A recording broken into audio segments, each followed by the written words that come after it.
Yo, what's going on, boys? How you guys doing today? Welcome back to another Steam 2 video. In today's video, we have a build for you for the Grandmasters this week. So this week, there's double loot, meaning that a bunch of you guys are going to be getting in there to try to get some materials, some of the weapons. So here's the build that's going to let you carry anybody through the GM. The goal of this build is to be able to pretty much solo any of the champions in the GM, whether it's the barriers, the overloads, or maybe even some of those wyverns. So this is what you need if you're gonna be hopping into LFG. You're basically gonna be able to deal with everything by yourself if you need to. So let's not waste any more time, let's get into it. And the two things that you're gonna need for this build that are must-haves is gonna be an outbreak and also a class item with the Shards of Galanor perk. Only with that one, the second perk doesn't matter, it could go with any that you have, but you need those two things to make this thing work. And since we already brought up the outbreak, how about we start with the weapons we're wearing on this build. So our main weapon is going to be the Outbreak Perfected. This thing is going to be the main weapon we're going to use to deal with barrier champions, and it's also going to build up our Transcendence meter as well as our Super meter just crazy fast. You will not believe how crazy we're going to be able to just spam Transcendence and also our Super.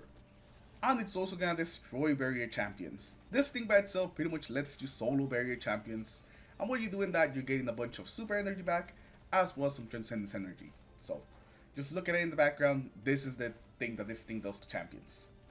Barrier champions are pretty much not going to be an issue with the outbreak round. Now for our energy weapon, we're running on this Disorienting Grenade Launcher. This thing is going to be amazing against those wyverns at the end. All we have to do is just shoot it with one of our grenade launchers and they become a non-issue. They're going to be just kind of standing there, not really doing anything, they don't fight back. So at the end, whenever you see a wyvern or there's one sneaking up behind your team, make sure you hit it with the blinding grenade launcher and then try to focus it down. While it's blinded, you can just hit it again one more time to like extend the blind. So depending on how many grenades you have, you can actually hit one by like 5-6 times if you're like the only one focusing it. But yeah, this is gonna make dealing with the wyverns at the end so much easier and they won't really be an issue anymore. And besides, our blinding grenade launcher is always good against pretty much everything except the champions. The champions will not get blinded, so keep that in mind. And lastly, for our power weapon, we have a rocket. I decided to go with this season's rocket, the Fate Keeper, but you can go with this or the Apex. Both of those are going to be fantastic rockets for this GM, as long as it's a Void or a Solar rocket. That's going to be pretty good. And I pretty much just save these rockets to deal with the overloads, since the Outbreak is just so good at dealing with the barriers. Whenever you stun an overload, shoot 2 of these at an overload, and they're gonna be pretty close to death, if not dead. So for the super, we're gonna be running the Silence and Scroll on this build. This is gonna be amazing. It pairs up really well with our class item. Basically, we get half the super back every single time. It is really rare when we don't get half the super back. The Silence and Scroll is gonna be pretty amazing the whole strike, but it really shines in the boss fight, where there's just tons of ads and champions and wyverns coming at you. In there, Silence and Scroll is gonna be amazing. It stuns the overloads, it freezes a bunch of targets, and it's just gonna make the end a lot easier. If you throw it right on an overload champion, it pretty much guarantees that that champion's gonna be dead. And a lot of times, there's like 2 overload champions right next to each other in the boss fight, so it kind of deals with both of them at the same time. Same with the wyverns, and same with that mini boss Hydra. So it's gonna be amazing, and we wanna use it as much as we can, so don't be afraid.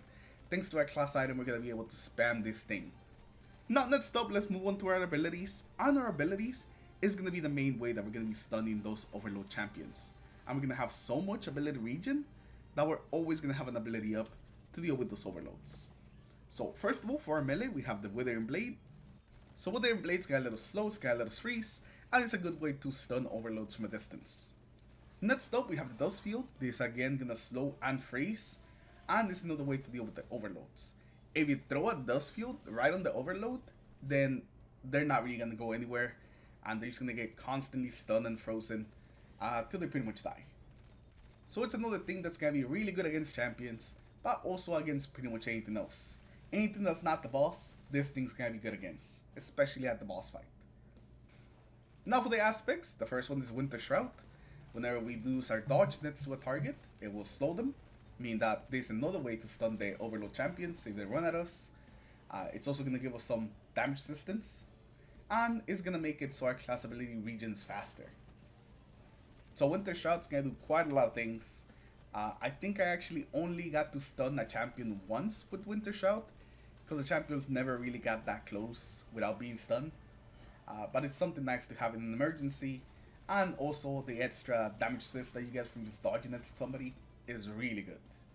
So a lot of times I would just use it to put slow on something that was already slowed or stunned, just gonna freeze them and just restart the slow and freezing process again.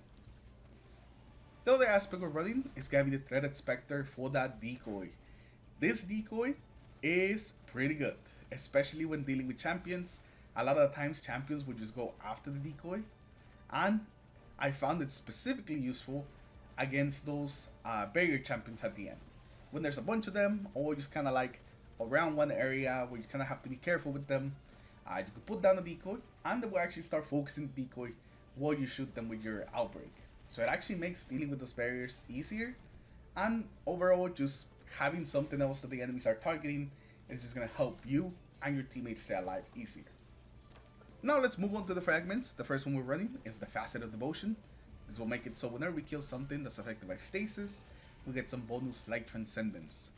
And since we have a bunch of stasis abilities, this thing is always going to come into play. We're always going to get some of that extra light Transcendence energy, meaning that we can activate Transcendence a lot more often. So next up we have Facet of Purpose. Whenever we pick up an orb of power, we're going to get some Frost Armor stacks. Every orb gives us 2 stacks, and it can stack up to 5 times. And this is going to give us some pretty nice damage reduction, especially once we hit 5 stacks. We're going to be pretty safe. Next up we have Facet of Solitude, landing rapid precision hits amidst Severing Blast. This is going to be pretty amazing, especially against all the champions. We're going to sever pretty much each one of them, meaning that they're going to be doing less damage to us. They're also going to be taking a little bit extra damage. Next up we have Facet of Dawn, which is going to make us radiant with our power melee. And since we have 2 with our Withering Blades, we're always going to be having some radiant. We also have Facet of Grace. Whenever we defeat enemies with our kinetic weapons or with our super, we gain some bonus Transcendence energy. This is just playing into us being able to spam Transcendence and our super. Just kind of works very well, especially since we're wearing the Outbreak and it's our main weapon. And lastly we have Facet of Protection. When we're surrounded by combatants, we are more resistant to incoming damage. This is just to keep us safe there at the end of the boss fight. This is where it comes in handy the most. Just having a bit of extra damage resistance. Now for the mods, this is what we have. We're going to be starting off from the helmet, working our way down. On the helmet we have Heavy Ammo Finder, Radiant Light, and Kinetic Siphon. For the gauntlets, we have Momentum Transfer, Focusing Strike, and Impact Induction. For our chest piece, we have Concussive Dampener, plus Avoid Resistance. For the boots, we have Recuperation, Oversoul Restoration, and Absolution. And lastly, for the class item, we have Reaper, Outreach, and Bomber.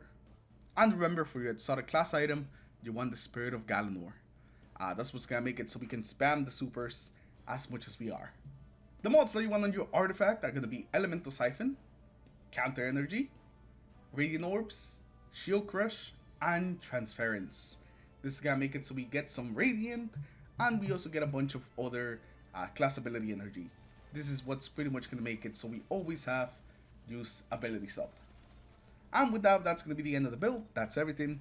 I'll make sure to put everything in the dim link so you guys can just apply everything in one go. The one thing that I can tell you about playing with this build is that to make sure that you spam your Transcendence and your super, because you get them back so fast that there's no point in holding on to them. A couple of times I wasn't noticing that I had actually gotten both of them back and I just didn't use them, when I definitely could have used them a lot more. So make sure you don't make that mistake. Keep an eye on your Transcendence bar, keep an eye on your super. Whenever there's a big enemy or a champion, just toss your super, toss your Transcendence.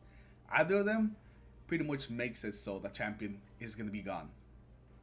I would definitely recommend this build if you're going to be doing any LFG runs this weekend for that double loot.